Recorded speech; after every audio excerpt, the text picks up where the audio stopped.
বেশি কথা, কঠিন কঠিন কথাগুলো শুনছো, ভালো লাগবে।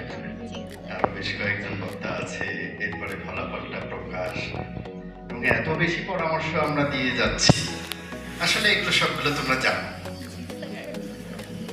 নির্বাচনী পরীক্ষার ফলাফল প্রকাশ এবং যারা মেধাবী তাদের পুরস্কার প্রদান সংক্রান্ত এই কলেজে আয়োজিত।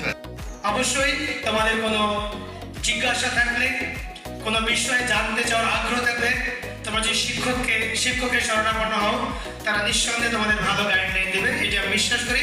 আমি শিক্ষক হিসাবেও সেই কাজটি করে থাকি। যাই হোক, হতাশ হবার কোনো কারণ নেই, এখনো সময় আছে, 3-4 মাস সময় আছে। এই সময়ে আমার বিশ্বাস তোমরা কভার করতে পারবে। কেন এখন গাইডলাইনটা ঠিক করে নিবা। তোমরা যেখানে যেভাবে পড়েছো সেই জায়গাগুলোতে যেটা তোমাদের কাছে ইফেক্টিভ মনে হয়েছে সেই জায়গাটাতে যাবা, কিন্তু ওদের উপর নির্ভরশীল হবে না। নির্ভরশীলতার ফলাফল এখানে দেখেছো। নিজেদেরকেই টেবিলে পড়াশোনা করতে হবে, এটাতে ফোকাস থাকবা। তোমাদের ব্যাচটা, তোমাদের ব্যাচের আরেকটা বৈশিষ্ট্য হচ্ছে কিন্তু তোমাদের জন্য চ্যালেঞ্জ অনেক।